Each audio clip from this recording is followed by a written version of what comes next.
Bonjour à tous et à toutes. Certains d'entre vous me connaissent. Je suis Fatia Vissisk.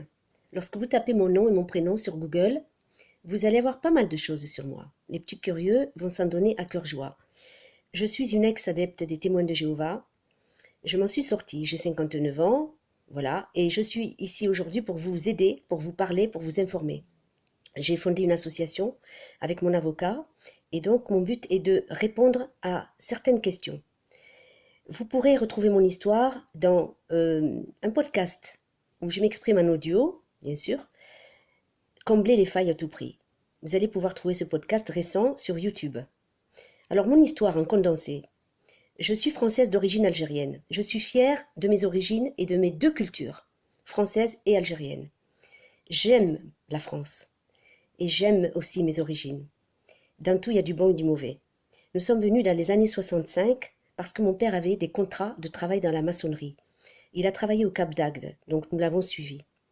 Il n'est pas venu pour mettre le bazar en France, mais pour travailler, pour reconstruire le pays.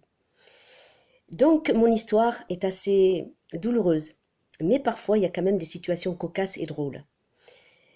J'ai été endoctrinée à l'âge de 15 ans par une camarade de classe. C'était le contexte qui le voulait. Vous savez, dans l'adolescence, on est curieux. On a envie d'expérience, de tester. Voilà. Et du coup, je vivais dans un contexte difficile, avec une religion musulmane, à laquelle je me rebellais, moi et mes sœurs, et j'étais séduite par le message idéaliste des témoins de Jéhovah. À l'époque, je voulais rentrer dans la marine nationale, puisque je défilais avec un costume de la Croix-Rouge, j'étais très investie, et j'avais besoin de cette famille, de cette solidarité. Et les témoins de Jéhovah m'ont proposé ça sur un plateau d'argent, la fraternité, l'amour, etc.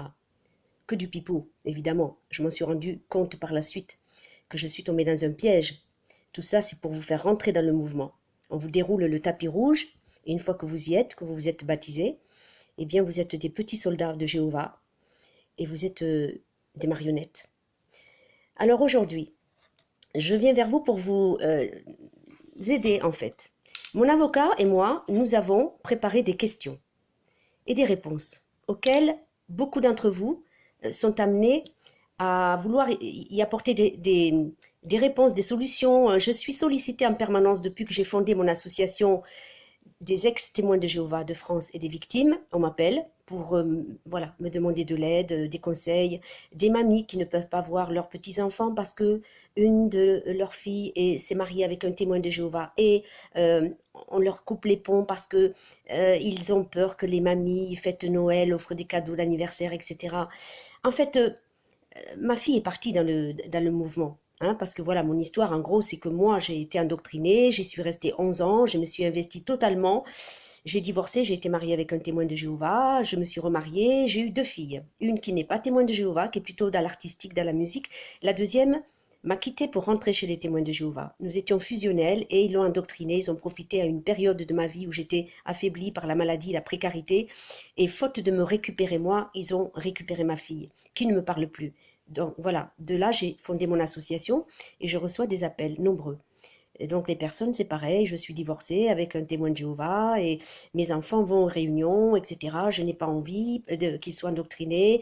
Il y a la transfusion sanguine, il y a les grands-parents qui ne peuvent pas voir leurs enfants, etc., etc. Donc nous allons commencer par une première question aujourd'hui. Je mets mes lunettes, ah ben oui, j'ai plus 20 ans, j'en ai 59. Alors donc, divorcée.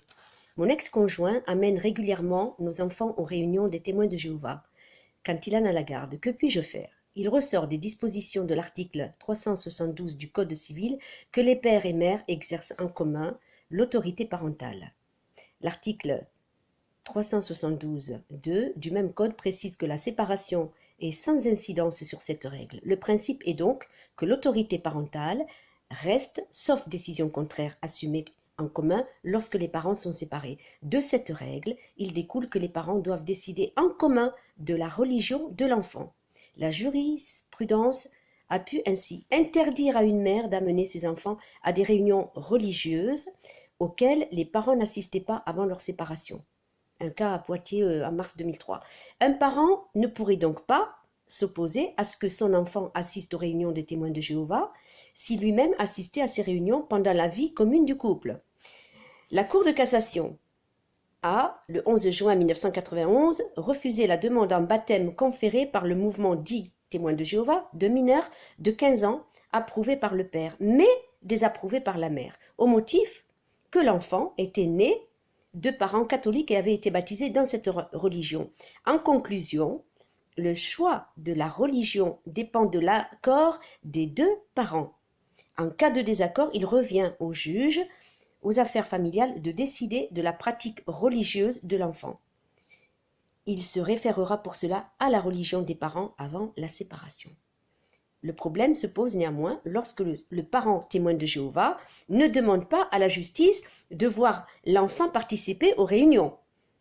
La justice est assez dépourvue de sanctions dans cette hypothèse. Elle ne peut interdire l'enfant d'assister aux réunions de témoins de Jéhovah, elle peut simplement condamner le parent qui a pris cette initiative à des dommages et intérêts, priver ce parent de l'exercice de l'autorité parentale et de son droit d'accueillir l'enfant. Pour arriver à cette sanction, le juge doit relever des motifs graves. Il faut donc prouver un lien de causalité entre les troubles subis par l'enfant et sa pratique religieuse. Et Dieu sait qu'il y en a. Il y a des études pour ça. La Cour de cassation a ainsi pu aller en ce sens le 24 octobre 2000 en retenant les pressions morales et psychologiques que le père faisait peser sur ses enfants, notamment en ce qu'il ne laissait aucune place à la mère dans le développement psycho-affectif des enfants. Le 13 juillet 2010, la Cour de cassation a pu juger spécifiquement concernant les témoins de Jéhovah de la façon suivante.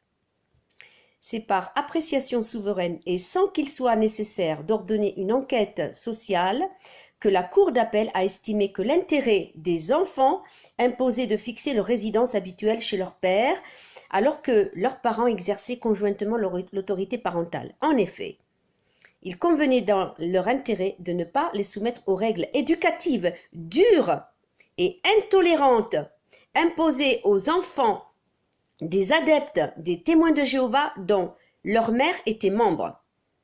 Plus précisément, il s'agit de soustraire les enfants à l'influence de la mère et de son entourage qui les contraignait à pratiquer la religion des témoins de Jéhovah.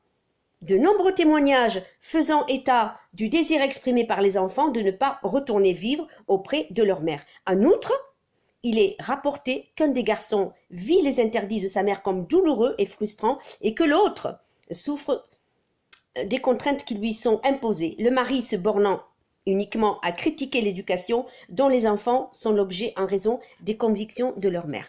Voyez, la justice est très sollicitée par les problèmes des témoins de Jéhovah. Les magistrats font de moins en moins de cadeaux aux parents témoins de Jéhovah parce qu'il y a des études, des médecins, des éducateurs, etc., des enseignants qui montrent que le programme intensif des enfants des témoins de Jéhovah pèse sur leur équilibre psychologique, affectif, physique, etc. Il y a de la fatigue, ils sont obligés de faire leurs devoirs d'école, plus le devoir des témoins de Jéhovah, étudier la Bible, les tours de garde, etc., etc., les études du livre et tout ça. Donc ceux qui sont témoins de Jéhovah, qui en sont sortis ou qui connaissent, savent très bien de quoi je veux parler.